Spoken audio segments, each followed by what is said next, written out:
Morning, everyone. Welcome back to Rip It Up, Start Again. Really excited to see you all here. And as you know, there's a live feed. So hi to everybody live. Any questions, send it through on the tweet.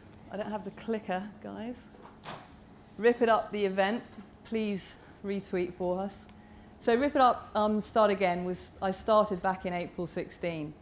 And it was basically to give a stage to all the amazing disruptors that are disrupting within their sector using tech as the foundation, the new foundations of us moving forward. Really important to me because I think the collaboration and transparency that tech provides for us gives us this growth, this amplified, this acceleration that we need today to reach the world for tomorrow. So I've got 4 fabulous speakers. A special thank you to Barry for stepping in last moment. Vanessa had to, Luciana had to whiz to New York late last night. So thank you, Barry, from Vivo. And I've got a most wonderful chair who is Shelley Taylor. She is the founder of Trelease, and she comes from Silicon Valley. She's been living in London for nearly 30 years, but she's founded and helped found lots and lots of startups, companies, in and out and around the world. You know, she's famously, one quote I hope she won't mind me sharing is, she told the CEO of Dell, put the phone number on the website, things might happen. Anyway, she's got lots of stories she's going to share with you today, and then she'll introduce the rest of the wonderful speakers that we have. Richard, if we can have the clicker for Nick. So you've got the clicker. So if you can give that to Shelley. Shelley Taylor. Welcome to Rip It Up, Start Again. Thank you. So, make sure I'm in the right spot here. So I'm going to just go quickly through my very long background because I'm probably the oldest person in the room. So I have a lot of experience. And I am, as Lulu said, I am from Palo Alto, which is the center of Silicon Valley. And although I did come here like 29 years ago, I've had an office back and forth between here and there, so I'm not completely out of touch with the Valley. Although I have to say I'm super happy to not be living there because it's not the place that I grew up. It's not at all the place that I grew up. And I'm not sure that's a good thing, this whole like bro culture, the stuff that's coming out of Facebook and Google and what have you, these big, powerful, slightly dangerous companies. I probably shouldn't say that on live streaming, but anyway. So I'm going to go really quickly through my background because it's filled with all kinds of ripping it up and tearing it down and starting all over. And I won't go all the way to the beginning of my career because it's probably before most of you were born. My first career was in the financial services industry. And then I think what happened in 1991, published a study, moved to London, published a study on called The Rewards of Virtue, which was about what institutional investors think about socially responsible investing. But we didn't ask them about it in terms of socially responsible investing. We asked them in terms of what companies are doing in terms of their various stakeholders, and we wanted to see whether they cared about social issues. And it turned out they did, but as long as you didn't tell them that it was something on the moral high ground, it was more about business. So I published a study called The Rewards of Virtue, and that was kind of the beginning of CSR in this country. And that led to a whole bunch of surprising things, which I'm hoping to hear from our speakers today about how they had these little detours, things they started out to do that didn't end up where they thought they were going.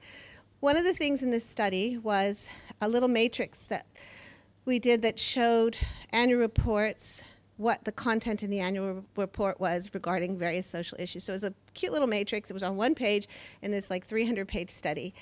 And for some reason, whenever I pitched this to these, FTSE 200 companies, they'd always say, "What's that? That's great. I'd love to see how that, the annual report data is shown in this little matrix." And it was such a popular thing. I thought, I guess we'll just start doing studies on annual reports and what's the content in annual reports. So we did quantitative analysis of qualitative information, and we did this without computers because that was a long time ago. So people actually had to read through the annual reports and classify by like 500 different criteria what the information was, which sounds really boring and nothing to do with why I'm here, except it is the beginning of user interface in corporate websites. So why? Because the very first websites, I moved back to Palo Alto in 1994. The first corporate websites were actually just annual reports online. And so, by chance, I happened to be the world's expert in websites because I was the only person who knew what every global company in the world wrote in their annual reports. Therefore, that's what should be, at least in theory, on the website. So that was a time when, as you can imagine, it's a PDF on a website and no navigation or anything like that. So I had to start telling these Silicon Valley companies, that's great, but there's other stakeholders. There's the community, there's the government, there's employees, there's customers. All these people need to be able to navigate for the information that they're looking for. So in telling them what they had to do based on my experience in annual reports, I had to come up with a vocabulary for explaining to them how do you give all these people the information they want and have them not get lost. So there were words like global navigation and contextual navigation. I had to create a whole language, which is the very beginning of user interface. So that was one of these detours that I didn't have planned at all, that I would suddenly be in the beginning of websites. And then did the same thing to e-commerce and interactive television, and we were just kind of like the guys to go to for user experience, and helped build the first Cisco B2B e-commerce platform, and as Lulu said, helped Michael Dell figure out how to get more people to go through to the whole purchase path. And that went through to 2006 when I did one of our studies on websites about digital entertainment, and that's the beginning of iTunes and Microsoft Music and the label and the artist and what have you. So it was this whole study on digital entertainment, and one of my friends said, Shelley, you've written the Bible on digital entertainment websites. Why don't you build your own? How come why don't you just stop advising everybody about what it is that they should do, and you just do it yourself? And I'm like, nah, I don't know anything about music. And he happened to be the co-founder of The Orchard, which is the biggest digital distribution company of independent music. And he said, don't worry, I'll help you figure out that. Another friend said, I'll raise the money for you. And next thing I knew, I was flying back from where I had been living for a few years, 6 years in the south of France. I came back to London and started this company, and that was in 2006. And between 2006 and 2009, that company was called All Dig Down. I raised $10 million, so, which was a lot. And one of my investors told me, your chances of raising money are like probably worse than getting hit by lightning. And yet somehow in 2006 all the way into 2009, which is the banking crisis, I was able to keep raising money for this digital entertainment company, which happened to be the first of those players. There was Spotify and there was MySpace. They were all creating these amazing platforms with illegal music.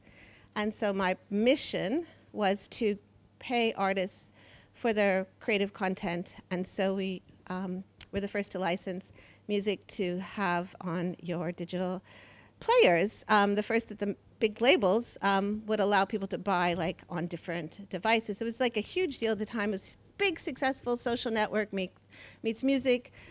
And $10 million was not enough. So Spotify at the time had raised $50 million.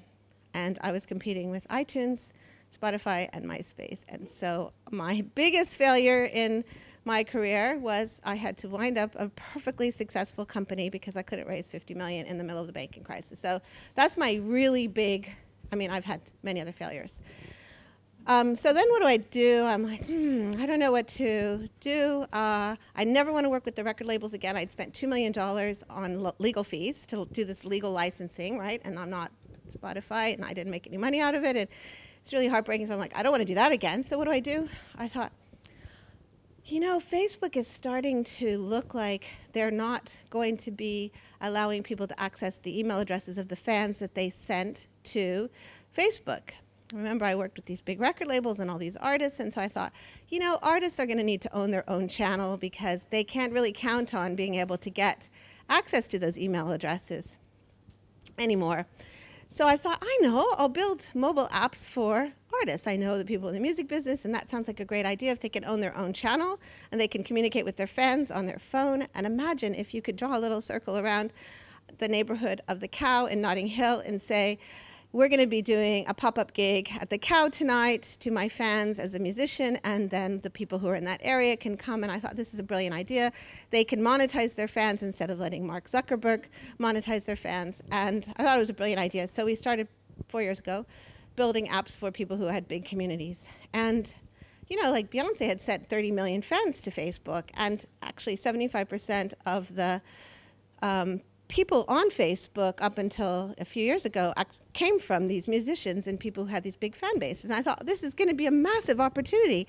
And it was. Now I can look back and say it was probably way too early, because if I had started it after the Facebook data debacle, then we would probably be really, you know, successful at this point. But it was way too early because nobody believed me. I said to Beyonce, you know, if you owned your own data, then you could find your own venues instead of being dependent on Live Nation. And they're like, yeah, no, Facebook is great. Everybody's there. And so that was kind of like a failing company. It wasn't really completely failed, but there was definitely no revenue. And I had this amazing platform that I built, kind of bootstrapped, but I'd had £500,000 in investment. And I'm like, okay, well, who knows what I'm going to do next? Maybe for enterprise or something. And then I see that dead baby on the beach that we all know, Island. And I was so upset about that. And I thought, God, I've got this mobile app. They're all coming into Europe to find safety, and they're using their phones to navigate. What can I do? What can I do to help them with the technology that I have? So I talked to the UNHCR, and I talked to the Red Cross and a bunch of other big organizations. And I said, would it be helpful to you if you could put all of your services that you have onto this phone that would appear on a map for refugees when they got here, like where's the nearest food or Wi-Fi or shelter or doctors? And they said that would be a great idea. So over the weekend, I built RefAid, the Refugee Aid app, which is using all our great geolocation technology, which was meant for people and their fans to be able to do pop-up gigs, but instead we said, okay, let's use it to help people. Built that over a weekend, and 2 years later, it's in 22 countries, and we've spent no money on it. It's mostly me, part-time, because that's my passion project. I hire people from time to time to help, like onboard the organizations, but it's really grown completely virally. And I thought, this is amazing. So what is it? What is the problem that I'm solving?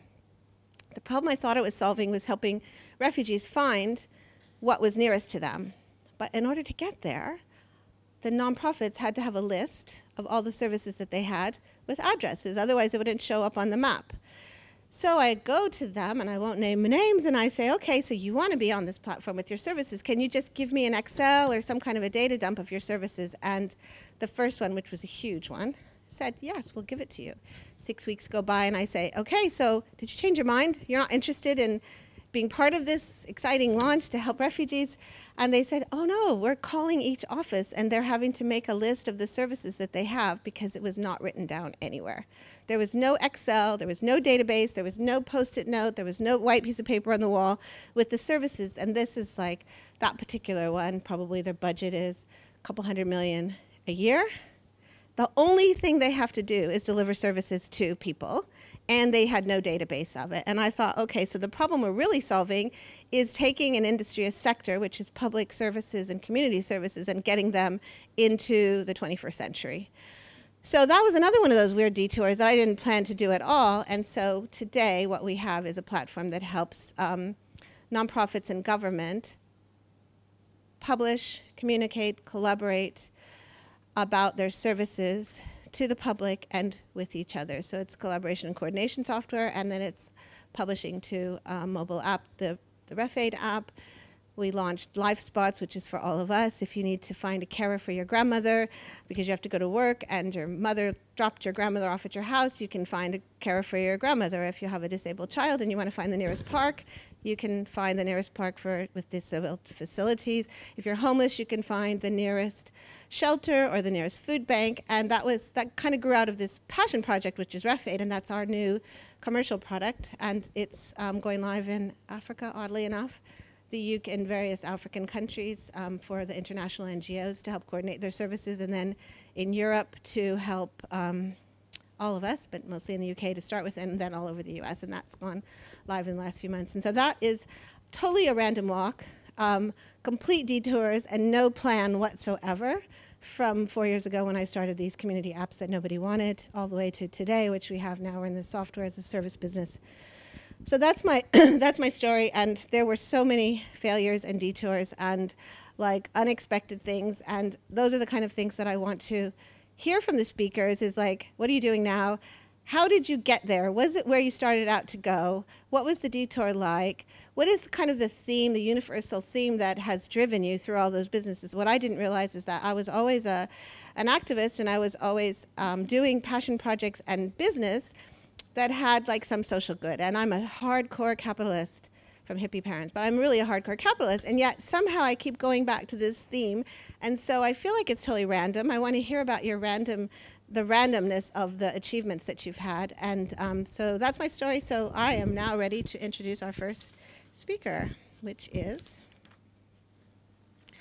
let's see who that is. It is Nick. So I'm going to tell you a bit about Nick. He's the founder of people.io. And his whole thing is about giving people the ownership of data. Well, I'm sure he was in this before Cambridge Analytica and all of the new news about Facebook.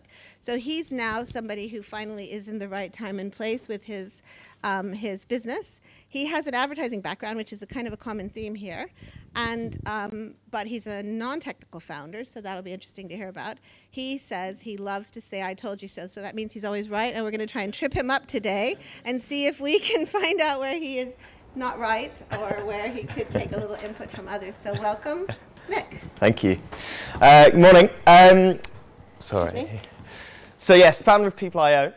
My background, doing a few different things, but last week, 2 weeks ago, I was actually in Russia doing a lot of this presentation where I talk about the misuse of data and AI, and halfway through I'm on this stage in a big auditorium thinking, will I get out of the country? I'm here, I survived. I started selling domains when I was 12 and then had a digital agency at 15. This is me at 15, the thing that dates it, 'cause I look the same as Britney Spears in the background. But most recently, I worked in WPP, where I was the Global Creative Technical Director on the Ford business. Long, fancy title, kind of functional. But basically working a year in London, 2 years in Detroit, across all of their agencies, trying to get this multi-billion-pound advertiser to actually think differently about a lot of the stuff they do and causing trouble. And then I kind of realized agency world wasn't for me after doing a bit of consulting for a bit, which I hated because you don't make something. I then decided I was actually going to do something and solve a problem. And so here's the problem that I'm mostly focused on. Companies want data and people need control. Now, I don't necessarily believe this statement. It's an investor-ready statement because you just have to write something that they'll nod to. So companies don't want data. They want more money. They've been convinced that they want data, but the reality is companies exist to make money. And I used to say people want control of their data, but again, I was told, no, they don't care. So now I say need, but make a point of leaving want in there just to prove a point. The reason they need control is because of things like this, the Martech Lumascape. So this is from a couple of years ago now, 5,000 or so companies that are hoovering up your data. There was one just released 2 weeks ago with 6,500 companies who all exist with the sole purpose of collecting and using your data to do advertising stuff, where they're all working towards this, the holy grail of marketing. It's called the unified view of a consumer, where it takes data from across people's lives, from different engagement behaviors, channels, in order to create a view of you, to work out when you are likely or most likely to do something or buy something. And it's very similar to this, in fact, where there's data coming in from user activity, login behavior, email addresses. The difference between the first and the second is the first one is a product often sold by Adobe, where they bring in George Clooney to take a break from selling Nespresso machines, convince companies to spend $50 million on a data management platform. The second is the NSA and the PRISM revelations. And then actually, over the last few weeks, I've used these slides for the last couple of years now, and actually over the last couple of weeks, the advertising industry is going, well, we kind of knew we already had that, but the rest of the world is going, no shit, that's pretty impressive. And it all starts with places like this highly anonymized website that you'd never guess. On the right-hand side, it's a plugin called Ghostery, which a lot of people have become more familiar with now, and it shows you all the tracking technology used on a website. And on this website, there were 84 different companies tracking you. No different to Wi-Fi. When you connect to Wi-Fi and you think it's free Wi-Fi, it's not. All of your data is the thing that's being monetized in order to make it free. Back in 2012, Schrems, who was a precursor to Safe Harbor being thrown out of GDPR, he did a subject access request to Facebook. It took 3 or 4 attempts, and Facebook then sent back 1,200 pages of data that they had on him in 2012 when Poke was still a thing. And then more recently, you saw in the Valley, they were doing this psychoanalysis of users within the timeline. They got taken to court. They stopped it. So then they introduced a feature where you willingly share your emotional state with Facebook. So now they know whether you're happy, sad, and how to make you cry. And also, they were just caught out in Australia for doing psychoanalysis of teenagers to work out when they feel the most vulnerable and selling that insight to advertisers to help them sell more. You think this is a fancy, cool product for kids where they feel safe and in a safe, protected environment. Well, unfortunately, when you actually look at the technology behind it and look into something like Snapchat, where you get those silly features and filters that go over your face, that's creating a biometric mesh that sits over your face that lets them identify you, your age, your gender, your race, religion, and any number of different other factors that are normally considered to be sensitive data. It also enables them to actually analyze you and create a network graph on top of all of the images and work out who you hang out with, where you hang out with them, why, when, whether you're happy, you're sad, etc., all without you realizing. Tinder recently ousted as having 800 pages of data on every user. Google, who accidentally listened to you through Google Home and claim it was an accidental engineering mistake, until you look back 5 years and you realize that they were hoovering up Wi-Fi data with Street View cars from another engineering mistake. And startups like this that have technology they embed into apps. So when you give permission to the app to access your photo roll, they actually start analyzing all of your images and tagging them and sending that data back up to the advertising cloud. Again, relying on the fact that you don't read terms and conditions, and even if you did, you wouldn't give a shit. So the advertising industry, in its stubborn kind of complacent view, is, well, people don't care about their data, so like we'll just do it for them. Or it helps us make advertising more relevant. And the best one that you still hear, it's anonymous. And not a single person in the advertising industry actually believes the data's anonymous. They just say it with a wink when there's a lawyer in the room.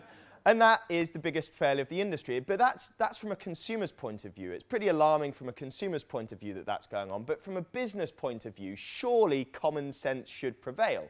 Unfortunately not. Look back 15, 16 years, Bezos doing his deal with Borders to sell all of their books, handle the logistics. Fast forward to 2011, when Borders go out of business and Amazon's stock price goes flying high. Take Facebook. 6, 7 years ago, going to brands around the world saying, don't bother with your .com site. We've got a few billion users on our website. You can just have all of your brand page and content distribution here. We'll organically distribute it, until Facebook come along and kill the organic reach and now hold you to ransom to talk to your customers. Amazon, who's now saying to all companies around the world, sell your products on our website, until they realize that actually Amazon's now using all of the review data from the customers about the products that are being bought on there to let them build their own brand products that are then prioritized when they're sold through Amazon Echo. Google Home and all of the various other conversational UIs actually doing analysis of your vocal tone and whether you're happy, sad, etc. And Facebook Messenger, that seems like a great platform to, again, engage your customers, but now you don't get any of the metadata around that. They own the relationship, and they also know all of the private conversations your customers are having with you as a brand. So companies still don't learn, and they sit there and they eventually kind of go, well, shit, we're in trouble, but actually it's too late by that point. So here's a solution, our solution to the starting point. So we start with people like this. So surprisingly, these people have common sense. You wouldn't believe it, but they really do. So we've got someone in our team who's just amazing. Sonia, she's doing her PhD in neuropsychology, and it takes someone with a PhD to work out how you get a person to care about their data. And it might seem obvious, but the way you get an 18 to 25-year-old to care about their data is you pay them. You pay them to care about your data. 25 to 35, slightly different, and it's slightly different for other ages, but 18 to 25, you just pay them. So these types of people, we've built an app for them, an app designed for 18 to 25-year-olds. They download the app, they register, they provide a clear and unambiguous form of consent where we highlight the user owns the data, we never sell the data, and if they leave, we hard delete all of that data. I just read Facebook or Instagram's updated policy this morning where they actually call out, we don't sell your data as a statement. I feel there's a number of things they seem to be watching us for. So then they provide location consent. So about 90% of our users enable their GPS location. And the reason they do that, regardless of some of the battery drain that it might cause, is because they get paid. It's quite simple. You turn on your location, we'll pay you. Then we ask them questions, really simple swipe card questions. Again, take someone with a PhD to work out that millennials like swiping instead of doing multi-choice. But importantly, every time a user swipes that question, they also get paid. So they now start to understand the transactional value associated to their data without having to care too much. Then they're able to connect external data, so they can connect their Gmail account, a Spotify account. We'll soon have Fitbit and HealthKit and other data integrations plugged into there. And one of the reasons they do it, not only because they trust us, but because they get paid. And so now, from a marketer's point of view, if you look at that, you've kind of got the perfect scenario of declared and observed data at a first-party, identifiable, low-latency, verified form. It's kind of like the perfect scenario for an advertiser. And surprisingly, you can then help monetize that data without ever giving it to the advertiser. So in the app, imagine you're a florist in Shoreditch. You create a campaign, you could ask all of the men in Shoreditch, do you have a girlfriend? If they say yes, they get another question, have you bought them anything for Valentine's Day? When they say no, we know that's a man in Shoreditch with a girlfriend that hasn't bought them anything for Valentine's Day. So on the 13th of February, 20 minutes before they leave the office to go home from work, they can get a piece of content from that florist. And if they view that piece of content from the florist, guess what? They get paid. So for a user, it's totally frictionless value, immediate sense of value. But importantly, they're now starting to build an asset that they own and control and realize the value of. So long-term vision is actually this becomes more of like the MasterCard or Visa of data, where now from all of those data integrations and the questions, you can actually start to see how we're able to build a unified view of this individual. And we've got a whole load of technology. That logo is only a tiny piece of the tech that's in there. We've got an AI we're developing for consent. We've kind of got a tokenization solution for managing all of that. We've got deep learning networks to interpret data. But all of that then simplifies into something you can connect into an app to power that app without the app ever getting your data. In publishers, they can answer questions, throw some adverts in there. But big question investors always ask us, does it work? Too many saying it won't work. Now they say, does it work? So since we launched it in February, we've had about 103 million questions answered in the app so far. We get 98% view completion rates on advertising, and that's not Facebook's 3 seconds of completion. That's 100% of the video completed 98% of the time. We get 15 to 30% click-through rates, which for anyone that's worked in the advertising industry, when you get 0.5% is high for display media. We get 15 to 30. Get pretty good reviews. We're just trending in the App Store just above Love Island, but unfortunately below Tinder. Built an amazing team, got named NASDAQ Rising Star last year, lots of good press coverage. First wireless startup to ever launch a branded Telefonica product in Germany, strictest data privacy market in the world, with one of the most regulated industries in the world, do a lot of advisory work for the government. And so you might think, right, data sorted, job done, let's go home and have a beer. A little early for beer, maybe. Unfortunately not. Because that is not where the story ends. In fact, the story hasn't really even begun. We're trying to always be 2 to 5 years ahead, because unfortunately, by the time you see and realize the problem, it's already too late to go back from the problem that's occurred. So we're trying to look at the future. So here's the future. Economist headline that I'm sure you've all seen, data's the new oil. Well, unfortunately, data is not the new oil. The Economist, you would have thought, would have sussed this out. Oil is finite, data is infinite, doesn't really seem to match up, but we'll run with it. And the way we first have to understand why data is not the new oil is to think about the different types of data that exist. So in the world of data, you generally have first, third, and second-party data. First-party data, as a company, if you were to sit there with a website and you collect people's email addresses, you would argue that that first-party data is yours as a company. And that third-party data would be data you buy from another company. Now, that's wrong. That is not how you should look at it. You should instead look at it with Brooklyn Beckham. I used to use Justin Bieber, a little controversial now, so we'll go with Brooklyn. So imagine Brooklyn Beckham is taking a selfie of himself. He's doing it on his phone. So if it's on his phone, he effectively owns the mechanical rights to that image. If he is the only person included in that photo, and it's only his face, his likeness, he owns the intellectual and the imaging rights to that image. So for all intents and purposes, he owns all of the legal rights to that image and its use. That's the way you should think about first-party data. It's your data, you created it on your device, you should own it. If a company wants to use that data or use his image, they go to Getty Images. And they go to Getty Images and they license that image. They say, we need an image of this type of person for this reason. Here's the conditions that we'll use it under, and here's the value we'll pay to it. And there are conditions around the use. And when they're done with it, the license expires and the image is gone. That's the way you should think about third-party data. Second-party data is where it gets a little muddy, though. So I think of second-party data, rightly or wrongly. I have no education, but often like to think I'd have been a lawyer if I could have been bothered. So second-party data is really the intelligence that results from the combination of first and third. So this is DeepMind a couple of years ago when they announced that they were able to annotate images without any human intervention. So all of this, all of the text added on here and all of that description is done by an intelligence system, not a person. And you think that's all great and well, till you realize that this is clearly being done on all of the images you store on Google Drive, Dropbox, iCloud, Facebook, etc. But more interestingly, when DeepMind also announced a year later that their system was better at lip reading than a human, how do you think it trained that system? It trained it using the videos you've uploaded onto YouTube with closed captions on them. That's how you train a system like that. So you're making YouTube smarter from your private photos and videos. And that kind of demonstrates a bigger problem. So in a traditional world of data, you have a data controller and a data processor. You, as an individual, would be a data subject.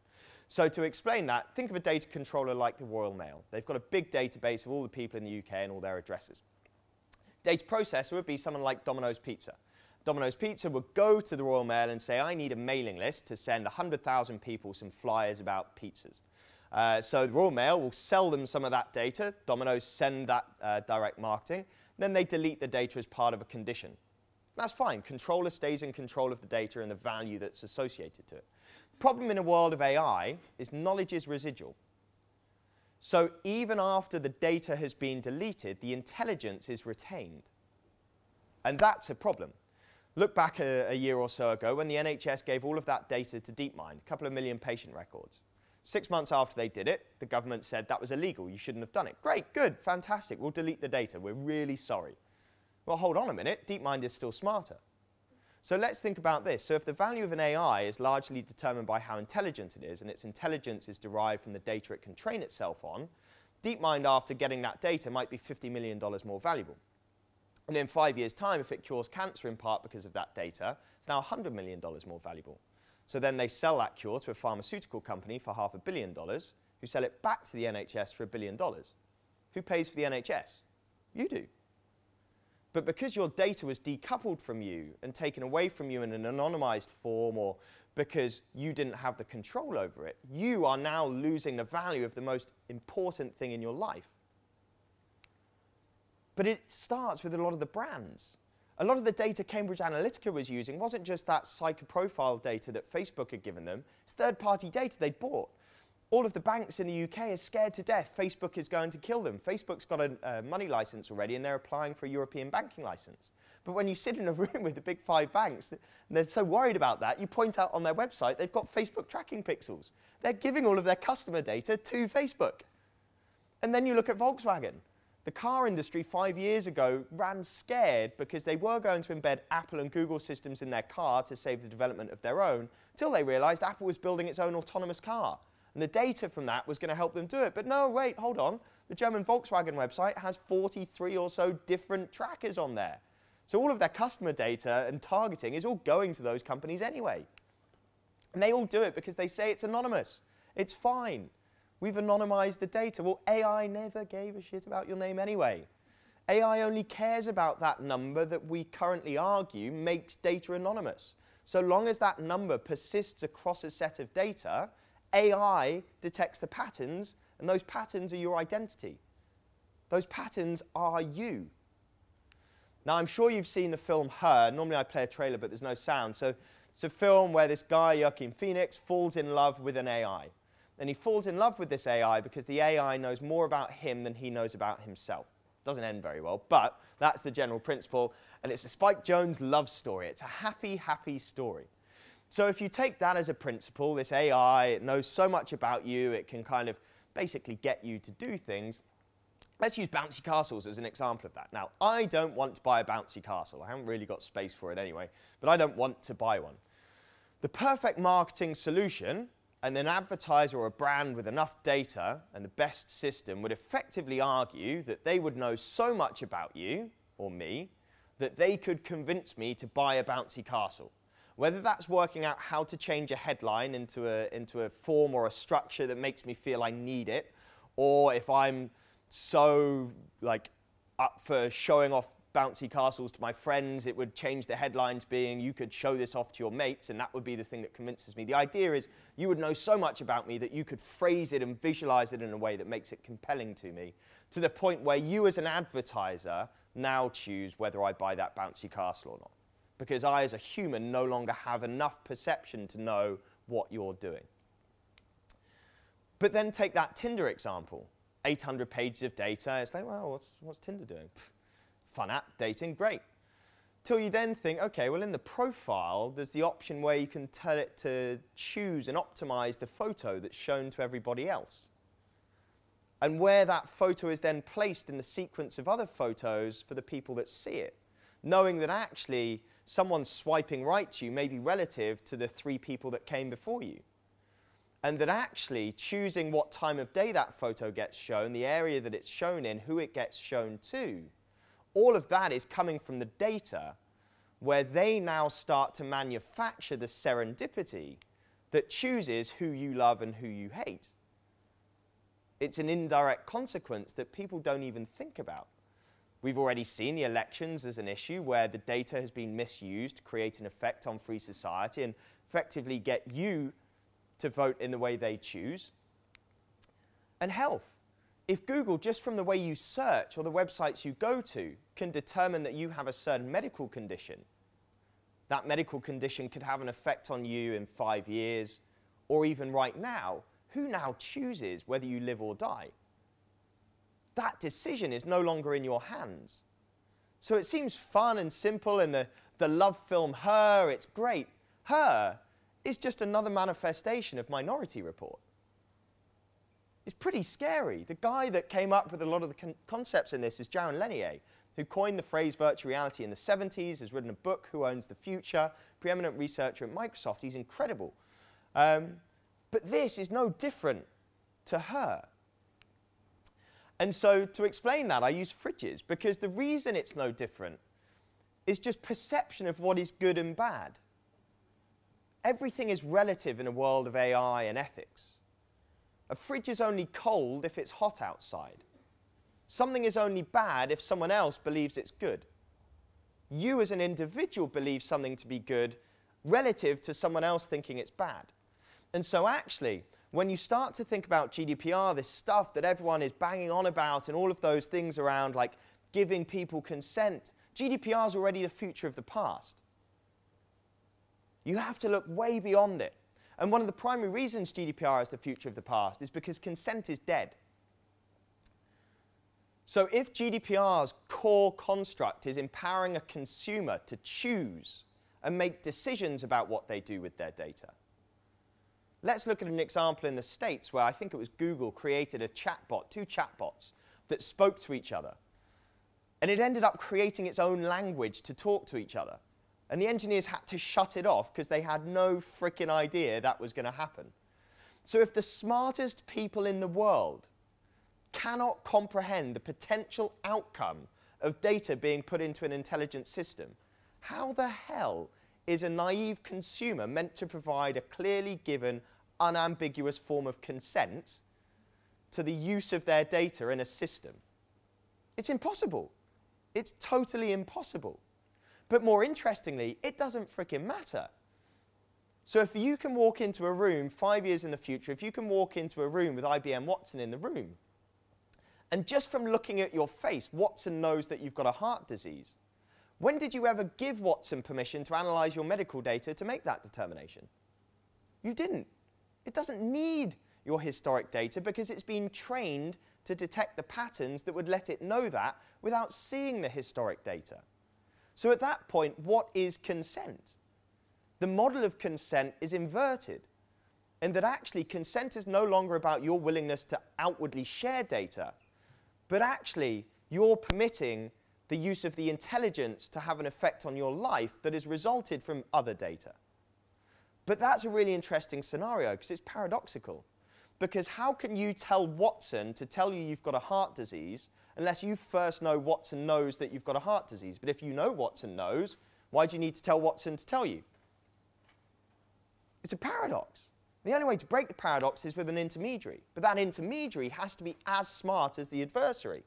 So you need an AI to represent your interests as an agent to the other AI, to be that agent and break the paradox. But that agent, if you go back to ethics, cannot represent the interests of a company or a state or a society. It has to represent what you believe to be right and wrong. And so I'll leave you with fridges again. It's a happier note. So all of this is good and well, and the future is pretty dystopian. And like I say, by the time that future occurs, it will be too late. And actually, it does start by giving people ownership of their data, and it does start by something quite frivolous and mercenary of just like, I swipe questions, I get paid, great. Make advertising better, great, done, fine. Because you have to start with people. Fridges, in 5 years' time, when the quality of your fridge isn't determined by how cold it keeps food, but by the quality of the algorithm that orders the food, where does the data come from to power the algorithm? You're not going to plug your fridge into Facebook so it orders food based on a brand video you liked 6 weeks ago. You're not going to plug your fridge into a data management platform so it orders food based on 50,000 lookalike audiences. It needs to know about you, how much money you've got, your meeting calendar, what you're up to, how many times you've been to the gym, how fit you are, whether you've got friends coming around. Where is that data right now? If you've got a smart fridge, where would you connect that smart fridge? Doesn't exist. But let's assume it does exist. How do you advertise to the fridge?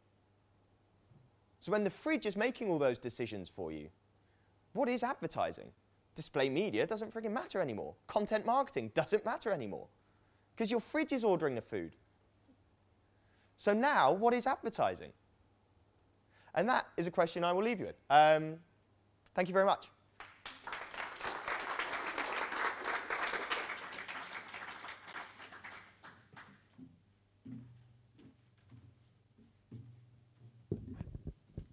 Thank you, Nick. I think we're going to all have a ton of great questions when that time comes. So next up, we have Juliet, who is the co-founder of AnyGood, which is a platform that allows professionals to recommend professionals for roles. She has been working, or had worked, for 20 years in change programs, and her passion now seems to be working on creating a level playing field and diversity by design. And so I said that has something to do with women, right? And I'm really pleased to say that it looks like half of the people in this room are women, which is really unusual for me. She also plays the double bass. So she has one thing in common with me that I know of, and that I used to play the double bass. So I will turn it over to Juliet. Thank you.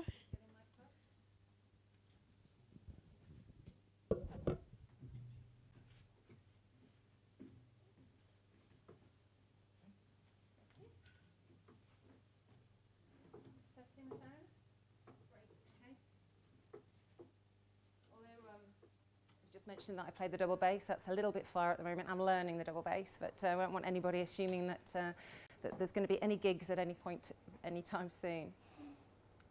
11th of October 1998. That was an absolutely key day for me, and that's where I'd like to start. 1998 was quite an incredible year for technology.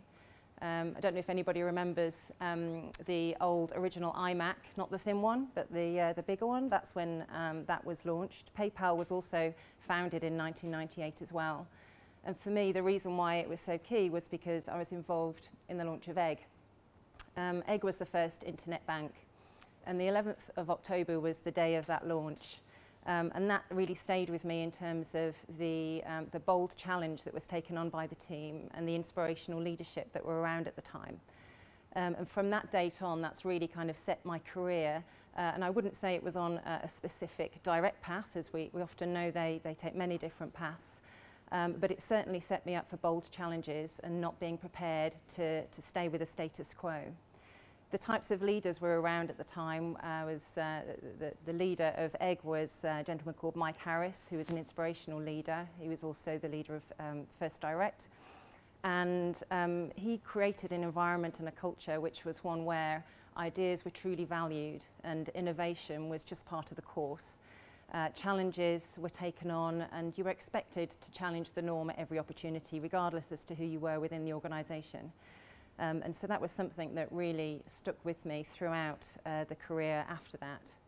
And one of the things that I was a part of was the delivery team for the egg change. And so my first responsibility was creating the complaints team for the launch of egg, which did get quite a lot of use after the egg launch. If anybody had an egg card, they might remember some challenges with that. But being part of the change team and in an environment where there's bold challenges that get taken on mean that everybody really has to work together as a team. And one of the things that we always used to have as a bit of a quote, and it was somebody that used to lead the team that used to say this, and for some reason I've remembered the quote for 20 years. And it gives an idea as to the types of conversations we used to have. And that quote goes something like this, and it was systems, process and people conspiring at one moment in time to deliver an experience the like of which has never been seen before. And in 1998, that was quite a bold statement to make. And it's something that you see time and time again now with new startups, with the new banks that are coming out today. And it was something that the leader of the change team at the time, Gary Wigglesworth, was very passionate about. And I never managed to do his northern accent, but that statement was something that stayed with me and across all of the deliveries from that. Having bold statements like that meant that things that got delivered were quite extraordinary. And the egg was in the news a lot at the time. Some of it was great. So the results that we managed to achieve with bold challenges, 5-year targets being reached in 6 months, 5 billion in deposits, and 500,000 customers. And that's no mean feat. That's an incredible thing for us to have taken on. And the amount of people that were brought in to try and deliver that change and to service customers at that time. And we were pivoting all of the time. It wasn't until quite late on that they wanted to be an internet bank. And that was something that was, quite from a technology perspective, something that was an incredible challenge. When I moved on from egg, for the last 20 years, up until 2 years ago, I was delivering large-scale change for corporate environments as a freelance program director. And always seeking out, from this bold challenge forwards, seeking out the bolder and bolder challenges, bigger and bigger deliveries that I wanted to do. Seeking out the real complex ones, the high value ones, and working with some extraordinary companies, finding those inspirational leaders that were willing to take risks, just like Mike Harris did with egg. And it was, with large organisations, it can be quite tricky to take those risks. And so finding those organisations was what I ended up doing as a freelancer. And one of the things that I found really difficult throughout that time was working with high-performing teams, finding the right people to work with. And so throughout those 20 years, I tried to have great hiring processes. And what I found, and I don't know if this is similar to what people find in the room, is that recommendations were always obviously better than having agencies and lots of CVs to trawl through. And so over those times, trying to get all of the different people together to deliver with me, that sort of frustration of a hiring process where you're trying to find great people, you tend to get the same CVs in front of you, and you're really needing to build a great team of people to deliver for. That was the challenge that I started to get frustrated with. And I started to think, why isn't anybody doing a different recruitment process? I need something different. Why isn't anybody doing this? At the time, we had things such as Airbnb and Uber coming out, sort of in the mid-2000s, sort of 2006, 2008. All of these new companies started to arrive where they were looking at reputation as a currency. We were just looking at star ratings, and all of these star ratings started to come out. Things like collaborative communities, so communities taking on and being empowered with their data. So rather than it being all about corporates, it being much more about the individual empowerment. But nothing was happening in the recruitment industry. And so I started a bit of a theoretical question, and it was one around, is the recruitment industry ready for disruption? And at the time, I was freelancing, I was happy taking on bolder and bolder challenges. I had no intention of taking this forward, but I get quite curious with challenges. So I started to look at whether disruption was ready for, recruitment was ready for disruption. And these were the things that I started to look at. And really it was around, is the data limited? So when recruitment agencies deal with clients, they often hold data back so that there isn't that direct connection with a candidate. Intermediaries, there can be layers and layers of intermediaries. As a freelancer, there were often several agencies between me and the client, and each taking a margin on a daily basis. And when I was on long-term programs, sometimes for 4 or 5 years, that value and that margin that was getting paid was quite considerable for very little value add. Having all of those different agencies and that complex process of multiple people results in very complex processes. Complex for the client, you end up with significant terms and conditions, you end up with candidates only being able to do certain things and speak to certain people. And then waste. So one of the things that I could never work out was all of these people that know great people. Those are the people that know where the talent is, but that's wasted information. So nobody's actually tapping into the people that really know who great people are, and that's the people that have worked with them before. And then trust issues. From my own personal perspective, I've had some interesting challenges with the recruitment industry, and it tends to be one that is talked about in a similar vein to industries such as a state agency. Wherever you get that sort of intermediary approach, there can be some trust issues. So I started to think, you know, it feels like it's ready. If somebody was going to do something, how might they do it? And that was, again, not me, but if somebody was going to do it, how might they do it? How might they bring openness, efficiency, and fairness and trust to the recruitment industry?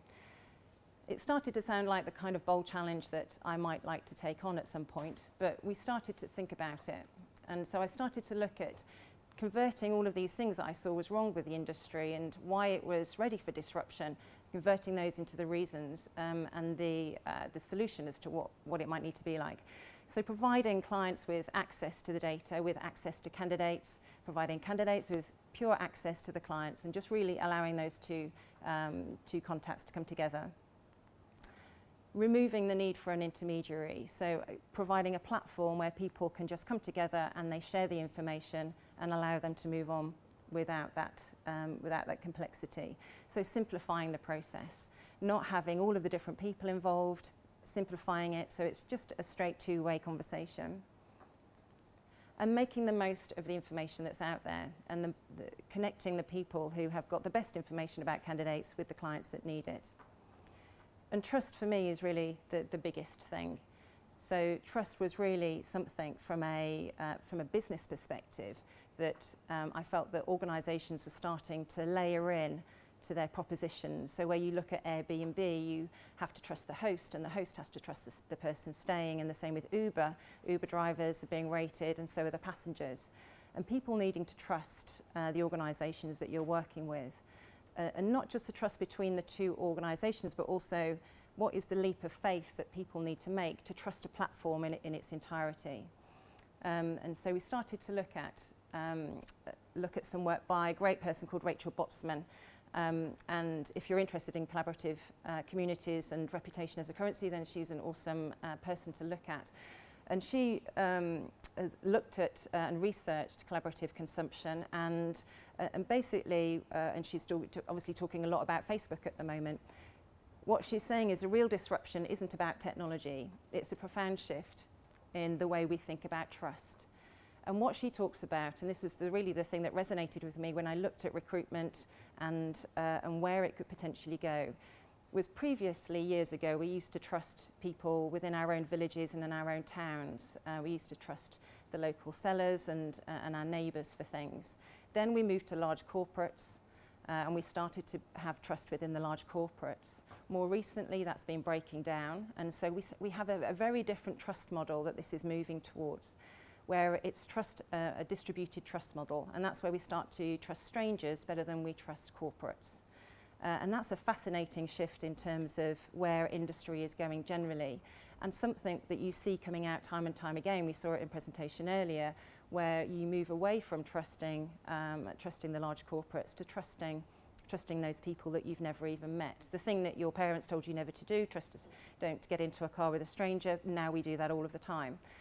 And so all of those things around trust felt like it needed to not just be something, as I say, between the candidate and the client, but also something that you build in to your design of your whole proposition. So what I decided to do was to take on the bold challenge. It felt like it was big enough by now to completely disrupt the recruitment industry, to take on, and I thought it needs to be something along the lines of bringing fairness and integrity to the recruitment industry, and that's something that I started to get much more interested in. So what I started to do was talk to some people that I knew would be able to work with me alongside me, which two people who are my co-founders who worked at Egg with me back in 1998. And so I knew that they'd been through a similar process, and they have the skills and experience to be able to go on that journey, and they like to take on a bold challenge. It needs to be one of those things where you start and you have no idea how you're going to take it on, but you have this model. And so we created a model where we have a diverse network of professionals who recommend other professionals for roles. And that was the concept that we started with. And then we started to think, so how does this work? How are we going to create something where it can be scaled, where, I mean, everybody in the room probably thinks, oh, I've recommended somebody for a role, and everybody's doing it, but how do you create that? How do you encapsulate it within a platform so that it works at scale? And so this is how we've launched. So we launched back in 2017, mid-2017. And so basically we have a platform where a client shares a role with our network of professionals. And this was something that started out, so we've been testing the process, and we tested it without a platform initially, and then we moved on to testing it with a platform. And what we found was that the members that were within the professional network, the way we increase our membership is by members recommending members to join. And the challenge with that you often get is similar to employee referral systems, where you end up having people much like the people that you started with, because people recommend people like themselves because they know people like themselves. So we knew very early on, if we were going to be this company that brought fairness and integrity to the recruitment industry, that didn't sound particularly fair to the people that weren't in those original bubbles. So what we needed to do was to proactively curate the network. And then we started to think, well, actually, this is creating more benefit than we even thought. If we're proactively curating the network, then we're creating a level playing field for people and candidates who can be put forward for roles. We can work with organisations like Women Returners, like BAME organisations, neurodiversity, disability groups, and we can start to feed the network with professionals from those organisations, and then it will naturally, organically grow from the people that have seeded it into a better representation of society. And having that better representation of society in a group of professionals from all of those different underrepresented groups allows us to then have better candidates and a much broader range of candidates. So we started to build the proposition out based on that, and the members recommend members to join, and we proactively curate it to ensure that it's a good representation of society. When a client shares a role with all of these great people, our members get notified to say that there's a role, and they think about who they know. And it's the same as if somebody had contacted you just to say, I've heard about this role, is there anybody you can think of? And so you would basically contact your colleague that you'd worked with before, saying, you mentioned that you weren't happy, are you wanting to leave, or I know you're available? Is this the kind of thing that you'd be really interested in? And so they think about who they know, and they contact them to say, do you want to be put forward? And then basically the member puts forward their recommendation to the client if the candidate does want that to happen. When the client reviews the recommendations, they have the recommendation that's been written by the colleague who previously worked with that candidate. They have the candidate CV, because the candidate said, yes, I'd like to be put forward, please. And they have their LinkedIn reference. What we saw with a lot of recommendation platforms, LinkedIn is one of those, and there's lots of recommendation platforms, was there was really no responsibility and accountability on the part of the referrer. Whereas you get with Uber and Airbnb, the rating system, that doesn't really apply. So you could put somebody forward just for the referral fee. And what we wanted to do was to create something where the behaviours were really leveraged. So we wanted to make sure that people were doing things for the right reasons. And so we have a rating system where clients rate the quality of the recommendation that's being put forward. So it's not rating the candidate on how great the candidate is, it's really rating the quality of the recommendation so they can so we can monitor the members on an ongoing basis. What we also saw from a behaviour perspective of the members was that we wanted to create something where we were driving the right behaviours. So we created an environment where members share in profits of the organisation. So rather than it being something where all of the profits just coming into the central company, we wanted it to be members to be a part of everything that we're doing.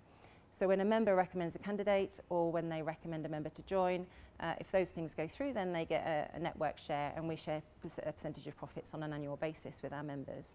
And they also receive a part of the revenue when a candidate's hired as well.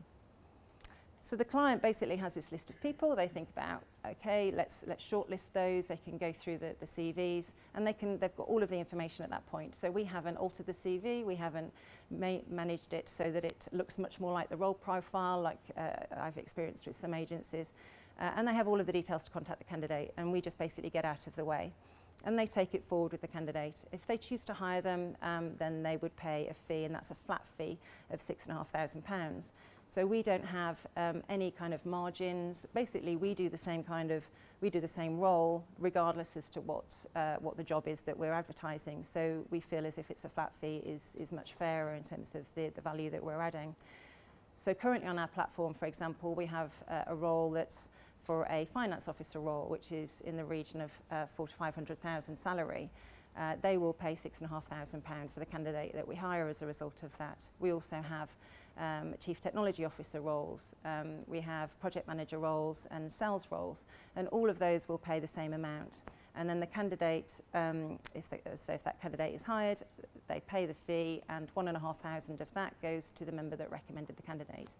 So it's very transparent. We haven't hidden any margins. We don't have any different rates for different clients. And it's just as simple as we could make it, to try and really cut out all of the things that, that people might think is the status quo within the industry. And so what we wanted to do from that was really make it into something that was much more of a membership organisation. So as we got towards the end of last year, as we wanted to raise seed round of funding, we wanted to look at how can we include the members in our fundraise? And so basically we went out to our members first to do the fundraise, and they invested in us, and we managed to raise our seed round of funding through the membership of the system. So just finally, really, the question really is, why would you trust any good if trust is so key? And so really what I wanted to say was that candidates are personally recommended. And so what we have was, within our design process, was we wanted to make sure that it was layered throughout, that people could trust us. So candidates are all personally recommended. Clients only pay if value is added. So there's no fee if we haven't added any value. If we can't find anybody and you've shared the role, then you've not paid anything. It's a no risk kind of situation. Transparent pricing model, there's nothing hidden. Quality of the recommendations are monitored, so should anybody put people forward and have a different behaviour where they're just trying to do lots of recommendations, then that's something that we're monitoring and managing. Clients are given all the data to engage, so we're very free with the data, and we don't own the candidate, so we don't have anything where if somebody's taken on as a contractor and they go permanent, then they have to pay any money. Really, they're just paying for the introduction. Once that introduction is made, then that's great. Profits are shared with members. As I say, we like to drive the right behaviours within the organisation, and so that's something that we've built in. And we're actively committed to creating a level playing field. For those that see anything that I do on LinkedIn or Twitter, I'm very active in terms of representing and amplifying underrepresented groups. And we do a lot of work on that, because although I'm from one underrepresented group, I couldn't possibly speak for everybody. And so really understanding what are the challenges that throughout the whole hiring process that we can take on and start to make a real difference with. And so we won't stop there, and that's why that commitment is there. We will continue to look at things such as unconscious bias. How do we do make sure that from a CV perspective we're removing any bias from that, and throughout the process we'll be continuing to improve. And that's me. Thank you.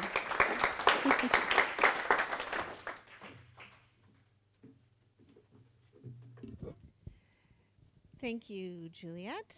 And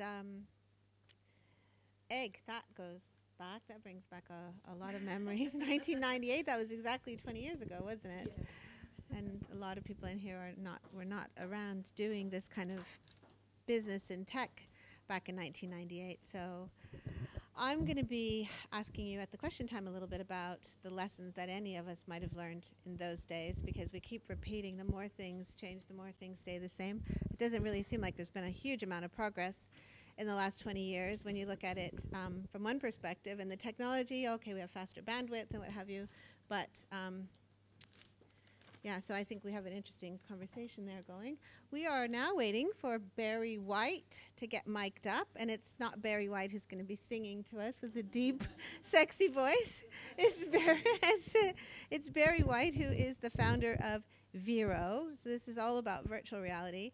He has created London's first VR cinema, and it's going to be interesting to hear about how VR works in a cinema, because we kind of imagine us being kind of closed into the goggles. He's the former COO of Decoded. He also, like Nick, comes from advertising, and one really interesting thing that we share in common is it sounds like he's a foodie, and his claim to fame is his homemade food soup. So I will leave you now with Barry White. Thank you very much. Good morning, everyone. Thanks for having me here to talk about VR. I thought I'd kick off with a little bit of audience participation because, you know, we've been sitting down for a while. So, does anyone know who this is on the screen? No? Any ideas? Guy from Ready Player One, that's right. Top marks. His name's Wade Watts. He's a lead character in Ready Player One. Have either of you ladies read the book? Yeah? The book is amazing. Anyone here seen the film? Yeah, a few people. It's really great. Check it out. For those of you who haven't, let me just give you like a really quick synopsis. So it's a near future dystopia. It's maybe a little bit like Black Mirror, if you're familiar with Black Mirror. And everyone lives in these stacks. The Earth has gone to shit, basically. And you know, we've used all natural resources. And people spend a lot of their time in a virtual reality simulation called the Oasis. They go to school in the Oasis. They have jobs in the Oasis. Everyone lives their life in this sort of virtual world. And I think it's really interesting for a bunch of reasons, but primarily because it really questions what role virtual reality will play in the future. Like, how do we want to use this technology? When will we use it? Where will we use it? How will we use it? Who will we use it with? And with that in mind, let's do a little bit more audience participation. So put up your hands if you have used the VR headset. Excellent, great. Nice techie crowd, I should have expected that. Put up your hands if you own a VR headset at home. Just a couple of people, excellent. Throw up your hands if you want to own a VR headset at home, or if you'd buy one. Throw up your hands if you'd never have a VR headset at home. Really interesting. So, the reason I asked this question, everyone in the tech industry right now is behaving as if this is the future. This is a snap that a friend of mine sent me. He was on a Virgin train. And you can see this guy. I'm sure he's a lovely man. I don't mean to, you know, be offensive to this guy at all. I have no idea who he is.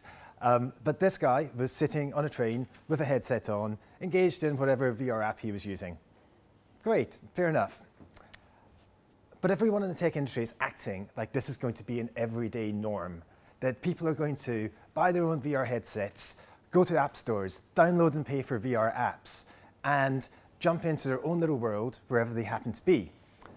And I just don't think the future looks like this.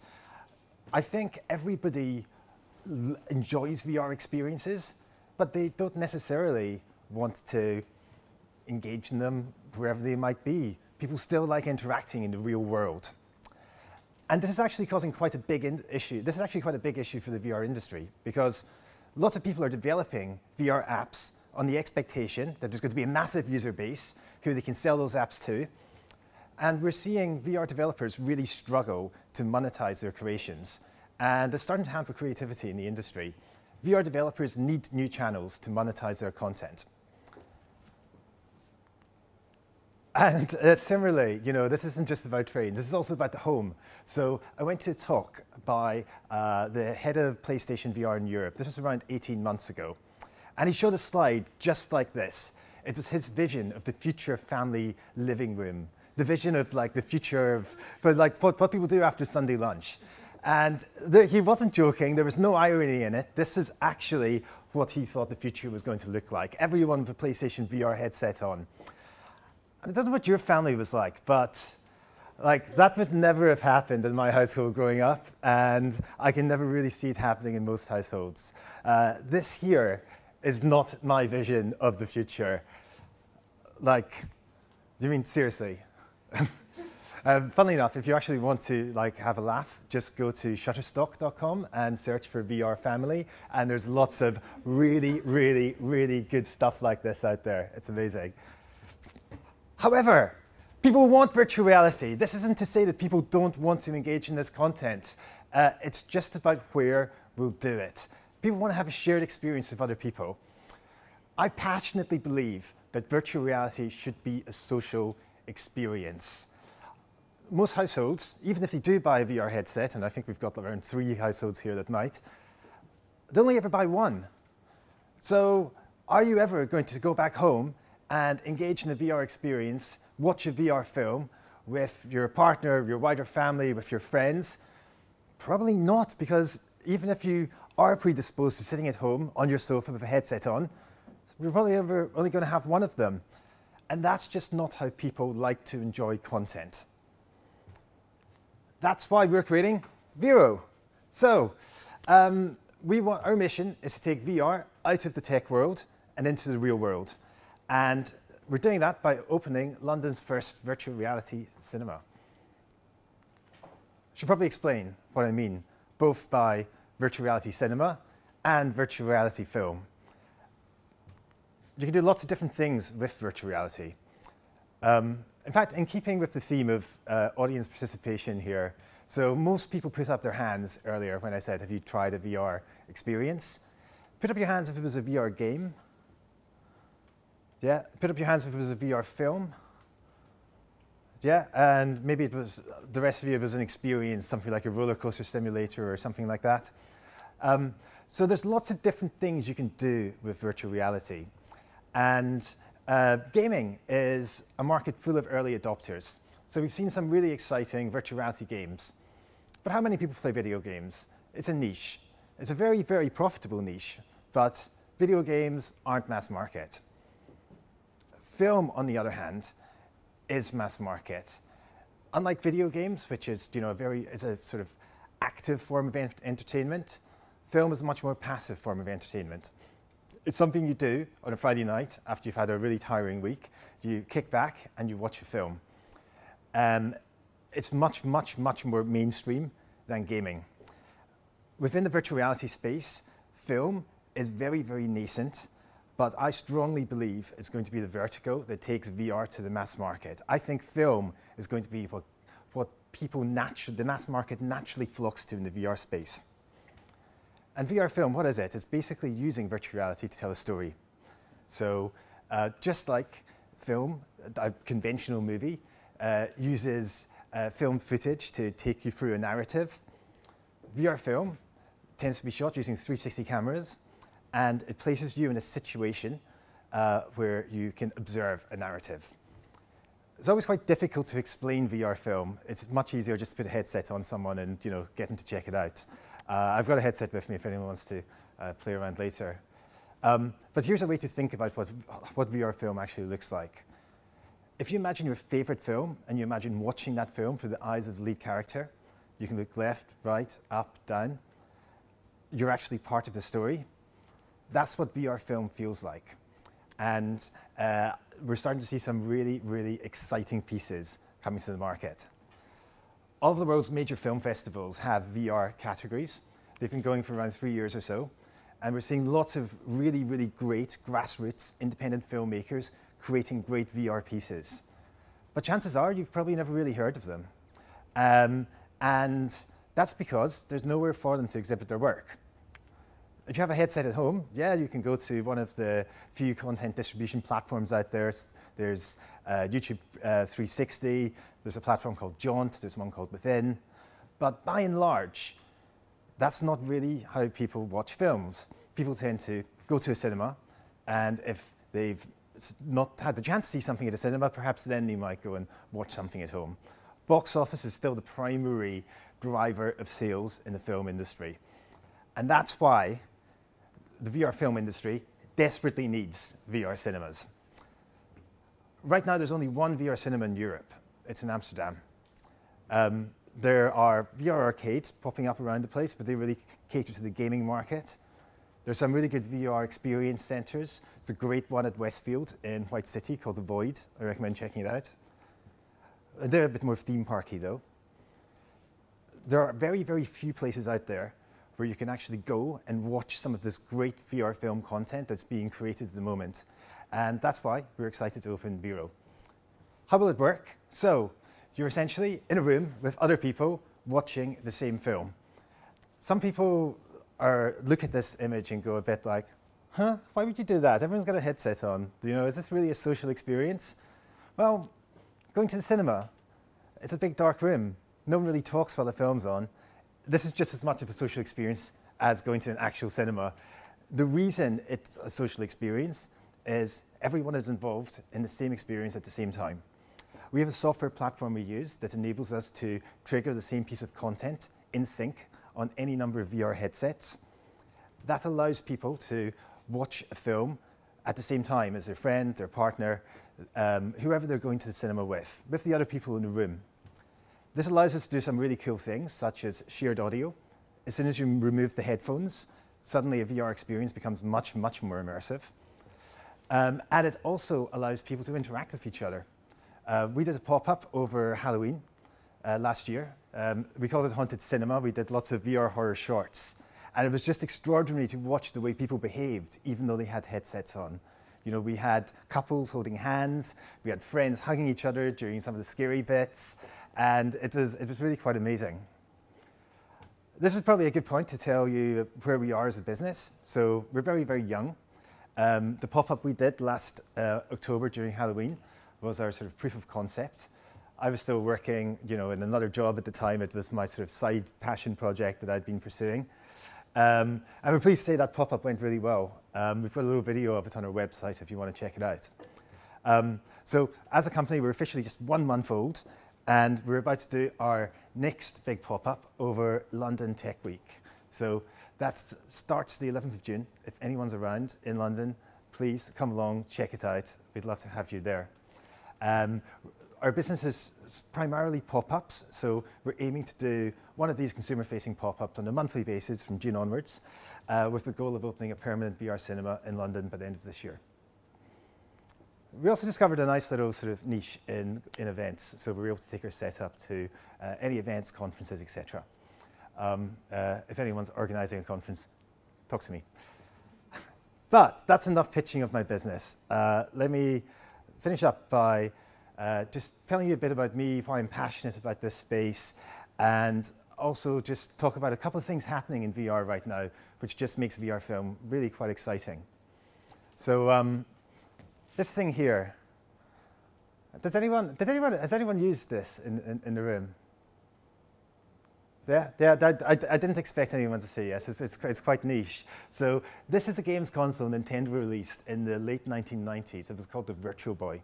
And it was one of the first consumer VR headsets on the market.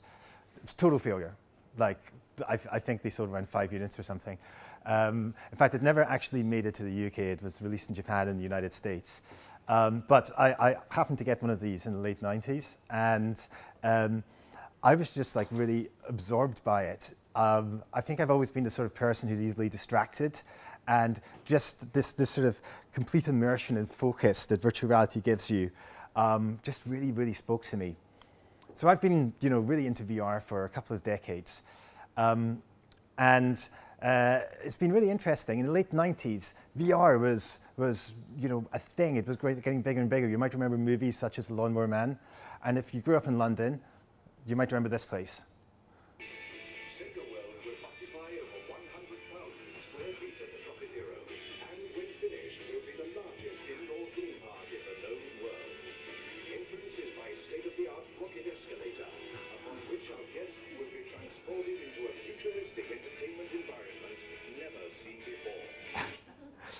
Did anyone ever go to Sega World? Yeah. Excellent, excellent. So Sega World was a VR arcade opened in the Trocadero near Piccadilly Circus. It operated, I think it opened in 1995. It operated for around 10 years, and it was full of VR headsets. The quality level was a little higher than the Virtual Boy that Nintendo released. But then VR kind of disappeared for around 10 years, and it only really came back to the sort of popular consciousness maybe a couple of years ago. So and there's a reason that VR suddenly made a comeback. For the first time ever, we can create computers at an affordable price in the size of a mobile phone that are powerful enough to move an image at the same speed as our head. And that's really important. We could go into technical depth about latency, which is the concept behind it. But that's the reason VR is having its moment right now. Sega World and Virtual Boy, they never really worked. But now we can actually create virtual environments that the brain will think is real. And that really changes the game. Later this year, we're going to see some new, the sort of third generation of VR headsets come onto the market. Watch out for this thing here called the Vive Focus. It's just been released in China. And for a headset released next month by Oculus called the Oculus Go. When both these headsets hit the market, we're going to start seeing a lot more conversation and discussion around VR. Some of the really interesting stuff about in VR is happening behind the scenes, though. So if you want to create VR content at the moment, there's two ways in which you can do it. You can either film it, and typically you use a 360 camera. 360 camera is basically just a camera with lots of eyes, and the computer sort of stitches everything together. So you create a virtual environment that looks photorealistic, but of course you can't move around in it, so you can't interact with it. Or you can use computer-generated graphics. And CGI is great. You can be much more creative with it, but of course nothing really looks and feels real. That's changing very, very, very rapidly, and it's going to really change the game for virtual reality. There's a technology called photogrammetry. Photogrammetry. I can never say the word. I need to learn how to say this word. Essentially, it bridges the gap between taking photos and creating computer-generated images. So you can use a network of cameras like this to take lots and lots of photos of a particular subject and algorithmically stitch them together to create a 3D model of that subject. The way it works, it basically uses all these cameras to measure distance, and the results can be truly, truly quite amazing. You can create a 3D version of yourself pretty damn easily. And you don't just have to have those cameras facing inwards at a subject. You can have them facing outwards as well. So we could take thousands of photos within this room, and we could create a virtual representation of this room. If you just think about the possibilities that raises for VR film and VR content creation, it's just mind-boggling. To give an example, there's a very famous VR filmmaker called Noni de la Peña, and she used this technique to photograph a solitary confinement cell. And she created this, and you can sort of go into this VR simulation, and you can actually experience what it's like to be a prisoner inside a solitary confinement cell. That completely changes the game for filmmaking and storytelling. If you can actually immerse your viewer in a narrative like that, you can really change the way they feel.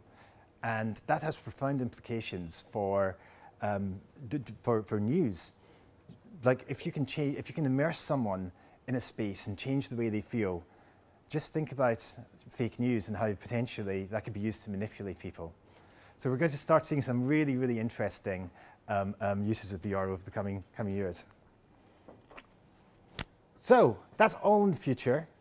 In the meantime, come along to Vero when we open our pop-up. We've got a discount code for everyone. We've not put ticket sales live yet, but we're going to put them live in a couple of weeks. So if you go to vero.co, sign up. We'll program this code to give everyone 20% off. Please take a note of it. and here are my details. Thank you very much.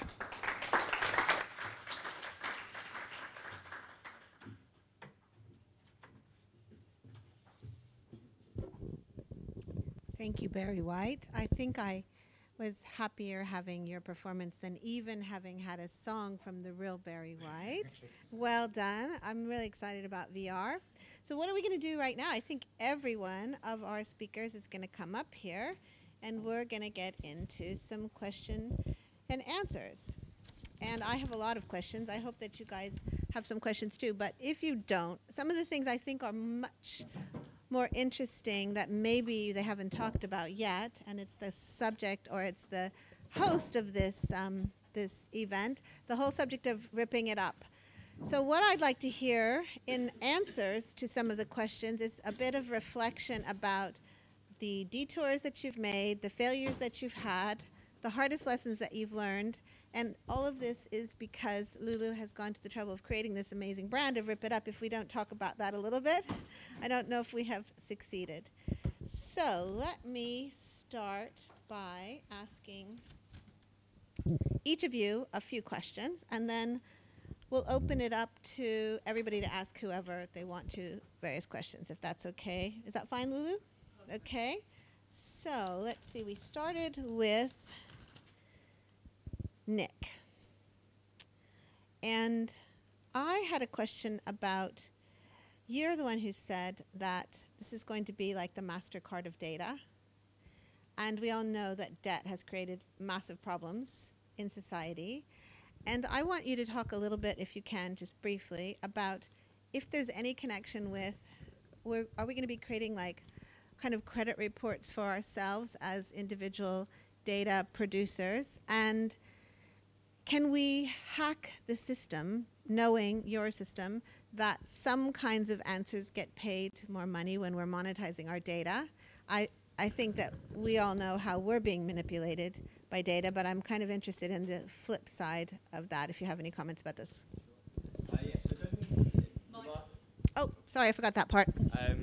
For the MasterCard reference, don't necessarily think of it as like banking. Think of it more as just MasterCard as a brand that enables a transaction across hundreds of banks, and that you as a consumer don't really understand what MasterCard does or Visa does, but you trust it, and you know that where the Visa brand is shown, you can spend money from Barclays or Santander. So nothing about creating debt or anything like that. We're definitely not running down that route. Questions about answering questions, misrepresentation. It's a really interesting area where there isn't an answer. So we do a lot of stuff to ensure the quality of data is really high. So, for example, you can generally tell when a person's answering a question.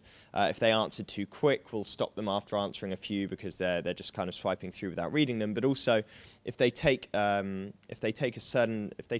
long to reply within a certain threshold of time, you can generally determine that they're reasoning, and by reasoning mentally, they're trying to work out which answer will create the greatest value in the future. And so actually you can create prediction and analysis models to determine the quality of a response. Our data, from going out and actually doing like separate tests with it, we've got about 90% accuracy on the data and the processing we do at the moment. But I think what was the second part of that? Answering questions? Can they hack it? Oh yeah, misrepresentation. Well, I think the tricky thing is who determines what a person is? Like, it's a really kind of big question. That I think we were talking about it the other evening, weren't we? Yeah, the philosophical kind of view of like, are you what you believe you are, or are you what other people perceive you as, or are you what a brand thinks you are? And actually, even just when we're creating the like the ontologies that we use to then store the representation of an individual with its past, present, and future state, what you've done in the past kind of predicts the future, but in many numbers of ways. And actually, if you look at the IAB, so we had a guy working with us last summer who was doing his PhD in bioengineering, specializing in fluid dynamics. Insanely smart guy. It took me 2 days to explain to him what IAB categories were and why we needed to map our spatiotemporal data sets into 300 totally redundant like IAB categories. He just couldn't understand it. He's like, this is ridiculous. I'm like, that is advertising. So actually the kind of challenge is working out what, are you what you say you are, or are you what people perceive you as, and who is the person that should make that determination, or actually should anyone make that determination? And if no one makes it, then how do you make what you perceive yourself to be and what others perceive you as, and the supply and demand, how do you make that interoperable? So there isn't really an answer for it, unfortunately, but we've got a few ideas. So then I just want to leave you with one last question, which is talk a little bit about your failures and how those failures might have helped you with this current venture, or any of the failures that you've had so far in this venture. Yeah, so I guess one of my biggest weaknesses and constant failures is I don't really listen to people. It's not so much stubbornness, and it's not really arrogance to like a great degree. It's more if this problem had been solved already, and they were that right about telling me where I'm going wrong, why haven't they solved the problem? And that you absolutely have to listen to people, and it's that kind of has got us to where we are from a success point of view, but it's also created some of our biggest failures. Not listening to people.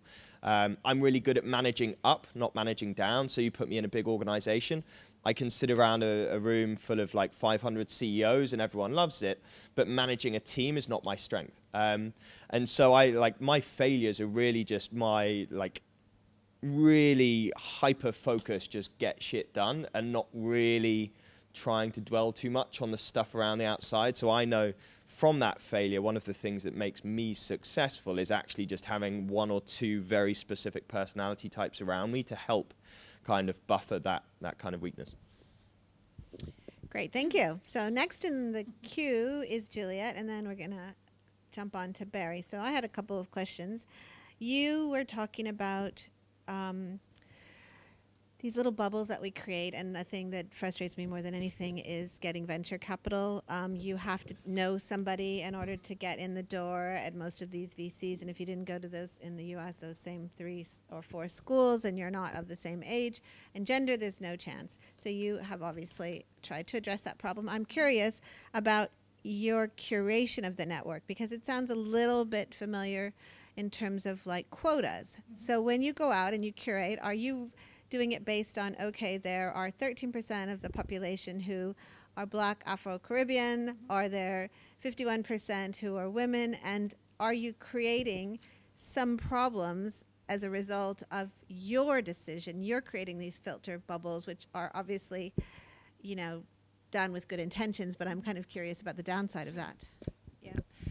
So the way we're going about looking at the different underrepresented groups isn't as scientific as that in any way. It's much more about my own network of people. I was in technology change for a long time and financial services for a long time, and so that resulted in my own network being very white male dominated.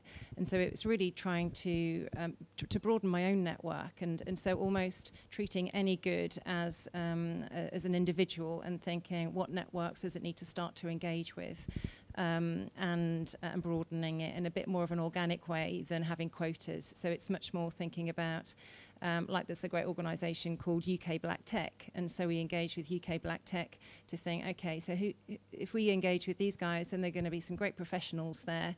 They're not currently naturally within my network, and then we engage and we talk to them about how can we best work with people such as yourselves to really engage with different groups, and the same with disabilities and all of the underrepresented groups.